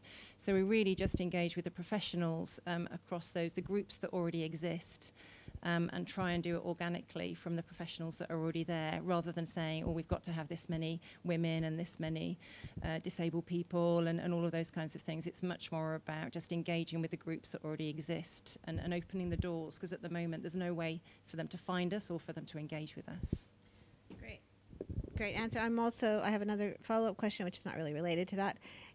You obviously have dealt with failure with egg as well as success. I want to ask you about what you brought forward on that, but what I am curious about is right now in this current company, what is your biggest risk and what is the failure that you've already had, and how did you address it? Because I'm sure that you've torn something up along the way just in the last 18 months. What is that? So I think the biggest thing we tore up was probably the thinking that it would just happen organically and that people would just recommend members and it would grow into this wonderful, colourful, different types of people network. And that was the thing that we tested early on. And I tend to not think of it as failures because it's every stage we're at is really a test of the proposition at each point, and we're still testing the proposition now, even though we've got several clients and candidates going through and roles being filled. It's still how can we learn from where we are and what are we seeing. And so I think the biggest thing was recognizing that we needed to alter the way that we developed the network. In terms of the challenges now, the hardest thing we're actually experiencing is being seen as different to recruitment agencies, because clients and companies we talk to get an awful lot of calls from agencies saying, we're different, we do it differently, we've got AI, we've got this, we've got that. And so actually being heard and being given a bit more of a platform to say, no, really, it's a flat fee. Our terms are 6 pages long. It's really is very different. Once people see how different it is and experience it, then they get it really quickly. But actually having that platform is the hardest thing. Great, thank you. So Barry, I am curious about how there is ever going to be enough cinema, VR film for your cinema at the end of a year, because there's not a lot of feature film going on. I can imagine having tons of shorts, but to have a cinema, you have to have a lot of content. And how is that going to happen? So the interesting thing about VR cinema content, there is a lot of it out there coming through the festival circuit right now, but it tends to come from independent filmmakers. The major Hollywood studios, and by extension the major cinema chains, aren't really getting into this space for a really silly reason. And it's because you can't eat popcorn while you have a VR headset on. And like it sounds ridiculous, but that's how cinemas tend to make their money. So we obviously are using a very different business model that doesn't depend on us selling popcorn. But for that very specific reason, the major Hollywood studios aren't really getting into this space in any meaningful way. So everything's coming from independents who take their films to the festival circuit, but don't really have a wide audience. So we just have to look really hard at film festivals and we find the content, but it's a process of discovery. Yeah, and they will lead the way into the more risk-averse major film companies. So I have a question about ethics, which is something that's very familiar to Nick there in terms of all of data and what have you. I'm really concerned about this desensitization that has happened with video games and what have you. When you're in a VR headset, I have a friend who's doing horror in VR, and she said the blood, when you see your arm cut and the blood, it actually is making people ill, and they're having to like figure out what is okay to show people, because there's like dangerous implications.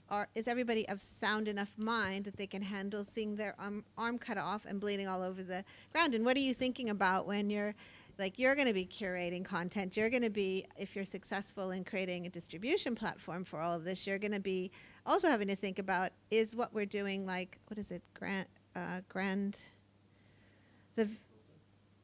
where people kill police, yeah, that's it. You're going to have to be thinking about that, because this is taking it to a whole other level, right? And do you have any thoughts about that? Yeah, so like so many thoughts, so I'll try and be really brief. We have developed over the course of decades critical reasoning abilities when it comes to whatever we see on film or whatever we read in a newspaper, but we haven't developed those critical reasoning abilities for VR. So when you put a VR headset on and you experience a VR documentary, there's lots of documentaries about the refugee crisis, for example. You kind of feel like you're there and you take everything as you see it. Because we don't have that ability to, and as a result, it changes the way you feel. Because we don't have that ability to mentally disconnect ourselves from what we experience in VR in the same way that we can mentally disconnect ourselves from what we see on TV, it impacts you much more. I think people will learn those critical reasoning abilities over the course of time, but it's a big issue in VR right now.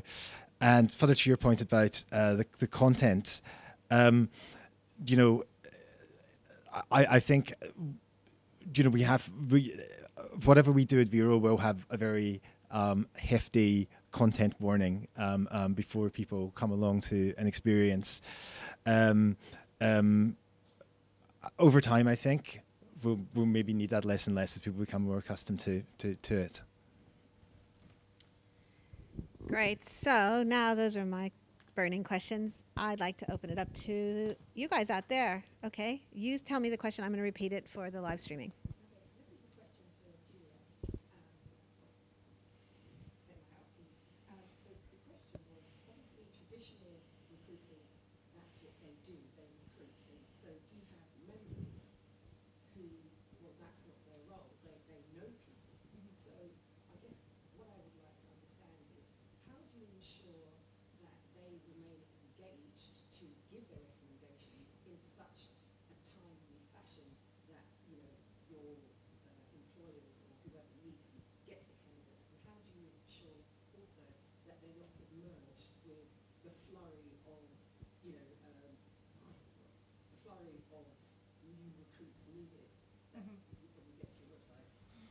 Okay, I'm going to try and summarize that.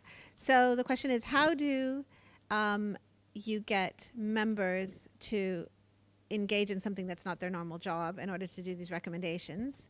I'm imagining it's because they're getting paid for it. But the other end of the spectrum is, how do you prevent them from getting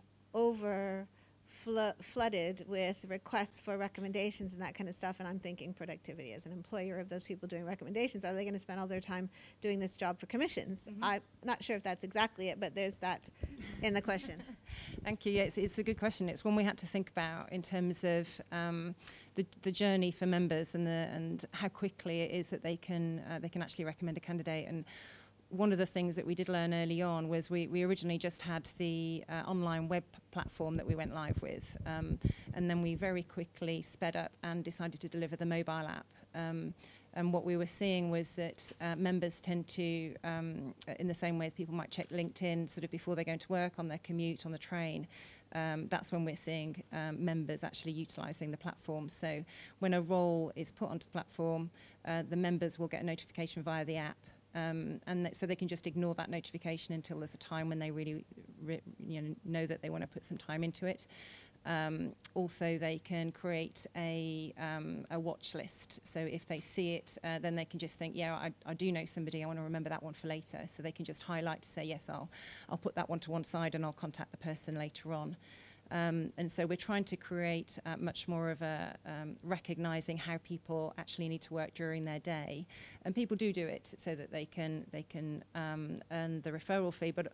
But more of a behaviour we're seeing is that people want to do it because they want the person that they know to get a great job. And so we're seeing candidates being put forward for things where they wouldn't ordinarily put themselves forward for themselves. So we might have, say, for example, a women returner being put forward for something from a colleague that knew them quite a few years ago, and they would never have the confidence to go for it without almost that sponsor.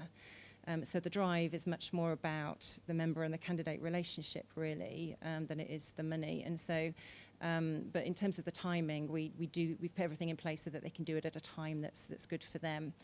Moving forward, we'll move much more towards recognising the types of roles that each member is likely to be able to recommend somebody for, and so showing them things that are, from a relevance perspective in the order that's best, and also then suggesting potential candidates that they might know to help them think things through. So try and take all of the friction out of the process as we move forward. Thank you. I'm going to take more questions, but I'm going to interject a quick question for all three of you, but I'd like to have a really quick answer back from all three of you. How do you deal with that, like, constant sense of impending doom as a founder? I want something totally practical, something that you do when you're in that moment, which happens to us all the time. So think about it for a couple of seconds, and, like, is there some tool? Is there some practice? What is it that you do in that situation? Like my default position is just start doing stuff. Like in my head, so long as I understand how to get from A to B, the only thing that stops me getting to B is my ability to put more time and effort into it. So my biggest like scary point of impending doom is when I don't see how to get from A to B. That's the thing that freaks me out the most. So as long as I see that path, it's like I stay up and I just get shit done. So his is the just effing do it mode, okay? So I put a VR headset on. No, I don't actually. So I often say, I have these moments all the time, and what I always remember is that stress comes from a feeling of being out of control. So you only ever feel stressed when you think things are out of control and nothing's going to plan. And often that feeling of impending doom comes when you've spent an entire day doing emails rather than getting anything productive done. So to get off that stress, I always just go back to a plan. So I just stop whatever rubbish I'm doing and actually go back to think, actually, what really should I be doing right now? And then when you get back on plan, that feeling sort of goes away, or at least you just save it for another day. That's really interesting. I don't have any plans ever. I wake up in the morning with a clean slate, and I do have some lists that I've written down, but I never go back to my list on my notebook, all those things I took note of. And so yeah, it's like so fascinating how we all deal with that in a different way. I just kind of like, okay, let some idea come to me and I go down that path rather than actually having a plan. Now Yeah, I'm a big one for being in control. Anybody that knows me will know that I have to be in control of everything. And so that it resonated so much. I hadn't heard that phrase before in terms of impending doom, but you certainly do get those moments within a startup that I hadn't experienced in a corporate environment, because there was always a sponsor or a chairman or somebody to go to. And you would just go through a change control process, and it was much, but now it's down to you. And it can feel quite a big burden at times. And it does result in you doing far too many hours and spending too much time trying to go through these challenges. But I think the thing that's made the biggest difference to me is probably having co-founders around me that I can massively trust and have known for an awfully long time. When I'm going through one of those sort of moments of being out of control, then often I will ramble a lot and just sort of say all of the things that I need to get off my chest. And it's good to be able to have somebody that you trust, that you can do that with, and that can sort of go through exactly what is the problem and how do we work our way through it. So we have doing it, we have sharing it, and we have planning it as the, okay, good. Other questions for the speakers? Yes. Thank you all very much. Is there a danger that we're over-monetizing relationship and social interaction? This is an open question. Is there a danger that we're over-monetizing relationships and social interactions? Yes and no. I think monetization of social interactions is just fallen as a byproduct of monetizing attention, the attention economy, and Facebook has your attention. It's just a byproduct that social interaction is where the most attention is occurring, because you as an individual, as a human, are a social character. And that if you create a platform that garners social engagement, your friend is doing the job of retaining your attention, and Facebook's just leveraging the work your friend is doing. So I think, yes, there's a risk that you over-monetize it, but actually if you can find better ways of leveraging attention and establishing attention relationships between different entities, you then reduce the impact of that social monetization. Great. Any other questions out there for the panel? Yes.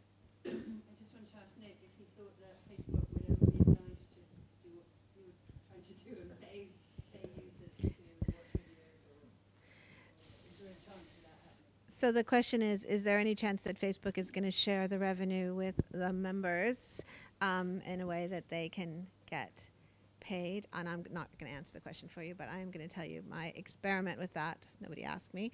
But when I was building this big company that failed, that I'd raised the $10 million for, one of the things we did is we gave every musician and artist who had a page on the platform a share of advertising revenue, like 30–35%, and every user got 10 or 15% of that. There was a period kind of after that, where there were a few little initiatives like that, but then it stopped. We haven't seen any of these platforms do that. Do you think that that's a possibility?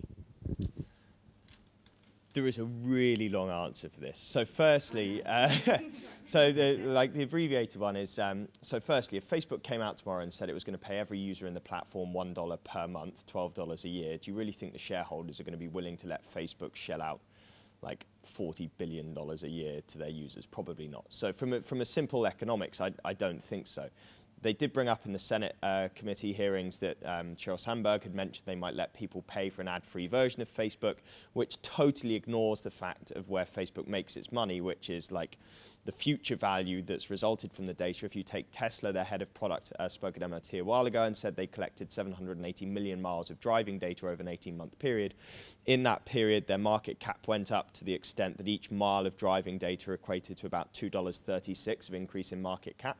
So when you look at the reason why Tesla's market cap went over that of GM and Ford, it's not because they've got the infrastructure and the manufacturing capability, it's the future potential of the data and the AI systems that are retained. So even if Facebook does start paying you, totally misses the point.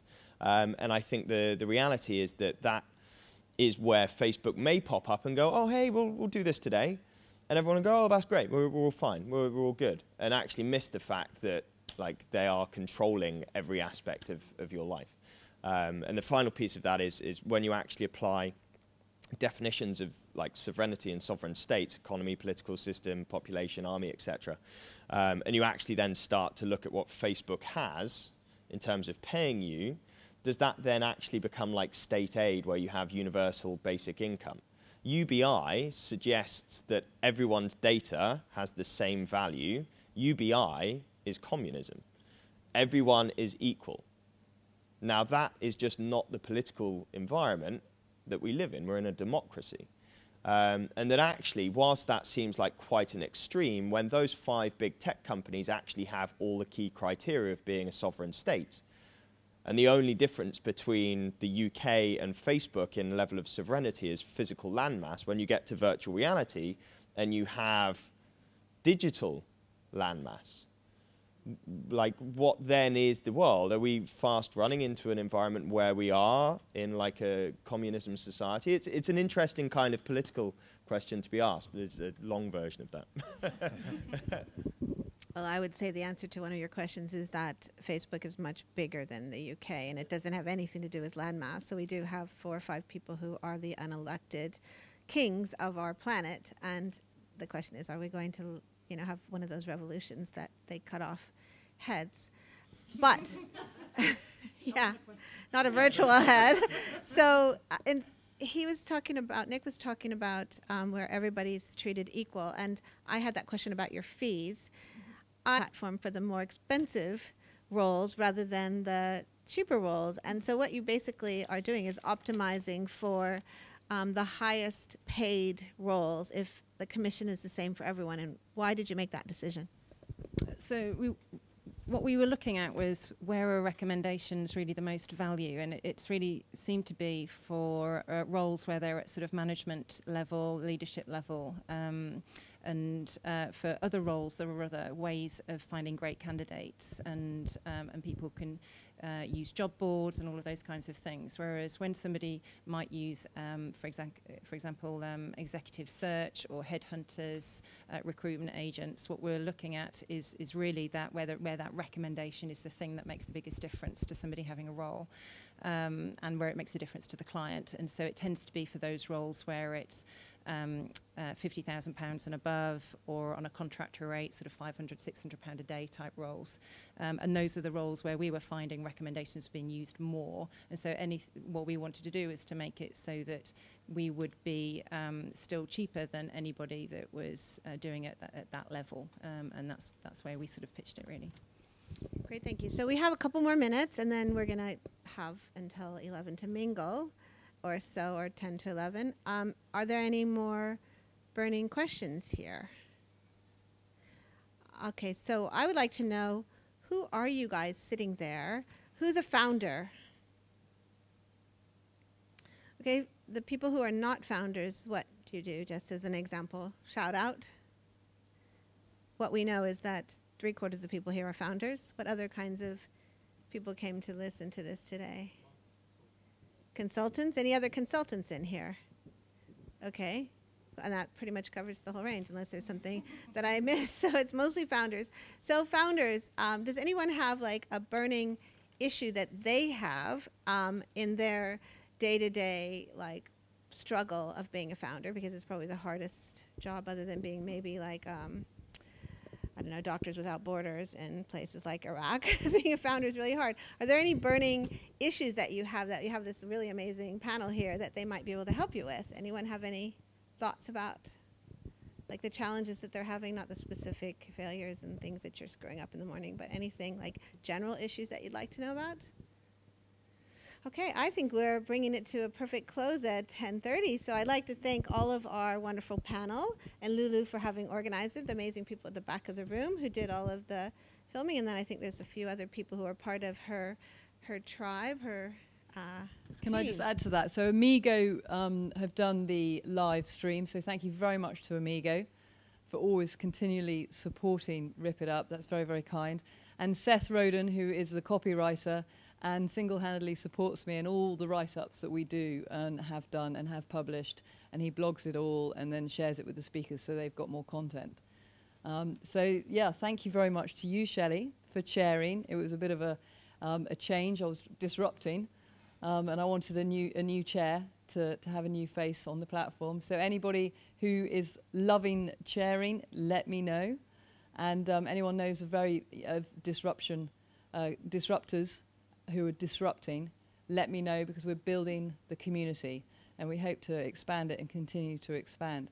I just have one question before we close, and it's really to do with, I came across a company who is not yet launched, actually, they're still waiting for investment, called Grobit. And their business model is actually to look at when they see somebody out there with something that they like, they take a picture of it, they find where they can buy it, they then publish it, and then when it gets bought again by another person within their community, they get paid. So it's pay it forward, but pay it back.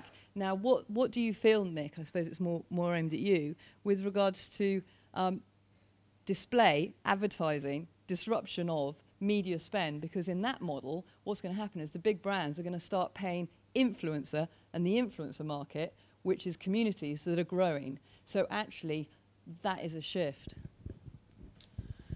Yeah, I think the whole influencer marketing is, just by the sheer nature of the name influence, is unethical. To suggest that you are effectively letting an individual influence a person's decision without them fully understanding how that influence is having an effect on their decision-making process, I think there's a real ethical challenge with that. I mean, I worked in marketing. Hell, I was doing social media marketing. Like when Facebook was first coming out, I was selling domains when I was told. Like social media and influencers, sure, it's like another stage in marketing. But influencers, like, where is the line of what's acceptable and not? And I think in that example, it's basically like saying, all right, if you get your mate convinced, it's a pyramid scheme of sorts as well, which is illegal in the States, so they just renamed it, and now they're doing it under a different name. It's still the shape of a pyramid. So I think influencers, yeah, look, influencers as a marketing concept, I think is short-lived. Because like we saw with Facebook brand pages, they knock down the organic reach, and then you've got lock-in. Influencers that are only famous because they have an Instagram page. When Facebook changed it from being a straight direct feed into an algorithmic feed, you lose engagement. Facebook chooses whether you succeed or not as an influencer. Don't think they're missing out on this. All of the content those influencers are posting are training the systems that will put them out of their own business. And yes, they might get a share of some of the advertising revenue, great. But are they like getting a share of Facebook as a whole? No. So like, I think that like conceptually and from a technical point of view and as a founder, I think it's great. But as an industry as a whole, if you look at the big 5 or 6 tech companies, is it something that will survive the big shift of advertising? Maybe, maybe not. Thank you very much. Thank you to everybody. Thank you to Amigo. Thank you to Seth Roden. Thank you to Shelley Taylor. And thank you to the panel for joining us.